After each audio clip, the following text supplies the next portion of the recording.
Bismillahirrahmanirrahim. Assalamualaikum warahmatullahi wabarakatuh.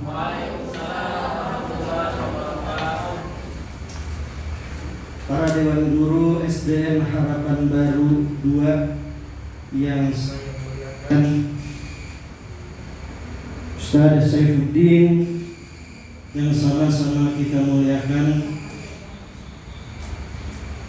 siswa dan siswi SDN Harapan Baru 2 yang saya cintai, dan wali murid SDN Harapan Baru 2 yang saya muliakan.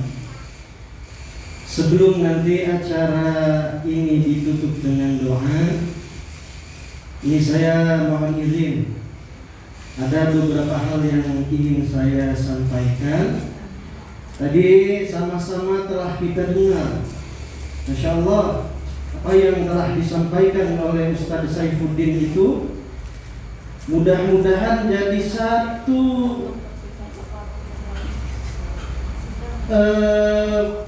penyemangat buat kita. Kedepannya kita bisa lebih cinta lagi sama Al-Quran, bisa lebih memotivasi diri kita dengan selalu membacanya setiap hari. Karena tadi apa yang sudah disampaikan oleh guru kita Ustaz Saifuddin itu dalam salah satu hadis Nabi, ini sahih hadisnya. Jadi hadis yang diriwayatkan oleh Imam Tirmidzi, siapa orang yang membaca Al-Quran itu akan diberikan satu kebaikan. Jadi bukan kamu baca sebanyak satu juz satu kebaikan, bukan.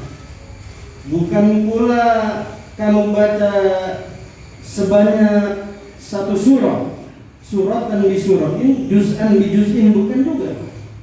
Bukan juga kamu baca sebanyak satu ainan bi ainin, bukan juga. Bukan pula kamu baca sebanyak satu ayat dan diayatin, bukan juga. Tapi satu kebaikan itu setiap kita membacanya satu huruf daripada Al-Quran.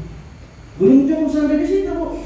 Allah akan melipat gandakannya menjadi 10 kebaikan. Masya Allah, kalau kita hitung, iseng-iseng boleh tidak ibu hitung? Ibu baca atau nih ya, kamu baca suratul Fatihah, kamu hitung deh iseng-iseng. Dalam suratul Fatihah itu terdapat berapa huruf? Ada berapa ayat? Dan kemudian kamu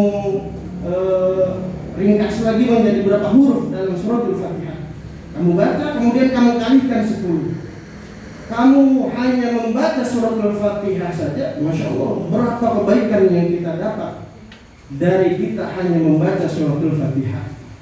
Apalagi kalau setiap hari ini kita baca, kita paksa diri kita untuk ibadah itu. Memang awalnya harus dipaksa, harus ada pemaksaan. Kalau nggak dipaksa susah. Sholat harus dipaksa. Semua ibadah yang kita kerjakan harus dipaksa pada awalnya. Nanti dari dipaksa, lama-kelamaan akan kita kerjakan dengan Masya Allah, dengan penuh keikhlasan. Nggak pakai dipaksa lagi, kita sudah terbiasa. Apalagi kalau kita setiap hari baca sampai satu surah atau satu juz, banyak kebaikan yang kita dapat dari Al-Quran. Apalagi di masa pandemi sekarang, Ustaz ya, Masya Allah. Nih, Pak Ustaz punya sedikit cerita. Waktu Pak Ustaz ikut pelatihan ruqyah di Masjid Agung Al-Barkah, alun-alun Kota Bekasi, itu pematerinya bercerita, karena ini pematerinya ternyata bukan cuma memberikan pelatihan-pelatihan di wilayah Indonesia aja, tapi sudah di beberapa negara bagian ASEAN dan Timur Tengah. Nah, setelah melakukan penelitian demi penelitian, ini di negara khususnya Timur Tengah yang mempraktekkan atau yang meyakini bahwasanya ayat-ayat yang terdapat di di dalam Al-Quran itu bisa digunakan sebagai obat segala macam penyakit. Yakin nggak kalian? Harus yakin. Kalau nggak yakin nggak bisa. Ini harus yakin.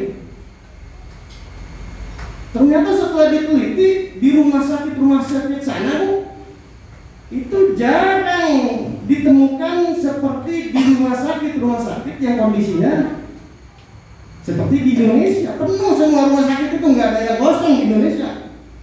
Penyakit apa aja ada. Benar tadi ya? Banyak banget. Tapi di sono sepi. Yang rame cuma satu rumah sakitnya. Rumah sakit apa itu di sana? Rumah sakit bersalin. Yang rame.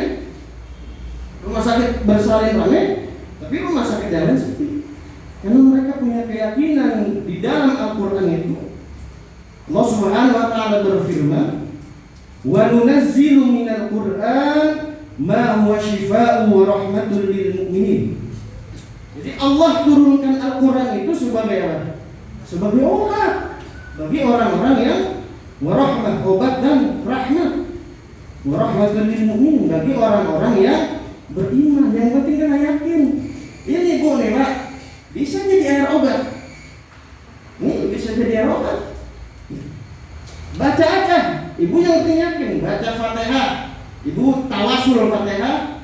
Kemudian minta sama Allah, ya Allah, jadikanlah air yang saya akan minum ini obat buat saya. Baca surah Al-Ikhlas 3 kali, Al-Falaq 3 kali, An-Nas 3 kali, ini menjadi obat insyaallah.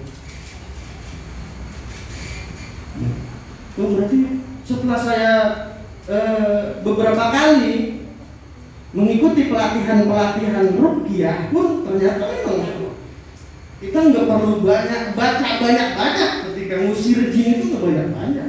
Tapi pengalaman kita bisa mengembangkan itu dari pengalaman. Sekarang cukup dengan baca Al-Fatihah saja. Ketika ada orang yang kesurupan, kita baca Fatihah. Ya, kita baca Fatihah dengan suara yang keras. Udah selesai. Cukup dengan surah Fatihah. Yang penting apa? Kita punya keyakinan. Insyaallah banyak yang manfaatnya dalam Al-Quran. Itu yang pertama. Yang pertama itu syifa. Buat obat apa aja. Makanya nih di masa pandemi ini udah obatnya kita satu udah. Mendekatkan diri kita kepada Allah, banyak-banyak baca Quran di rumah. Ini Allah kasih kesempatan sama kita punya banyak waktu di rumah. Paksakan diri kita minimal 1 bulan 1 kali khatam Quran insyaallah. Yang kedua apa? Yang kedua jadi penolong nih Pak di hari kiamat. Kata Nabi, "Iqra'ul Quran li'annahu ya'ti yaumal qiyamah syafi'an li ashabihi." Jadi kita disuruh baca Quran sama Nabi karena bahwasanya Al-Quran yang kita baca di dunia ini akan menjadi penolong kita di akhirat nanti. Mudah-mudahan nih kita semua Allah takdirkan anak keturunan kita semuanya Allah takdirkan menjadi min ahlil Quran, yang di akhirat nanti Al-Quran bisa memberikan syafaatnya, bisa memberikan pertolongannya kepada kita semua. Terima kasih. Assalamualaikum warahmatullahi wabarakatuh.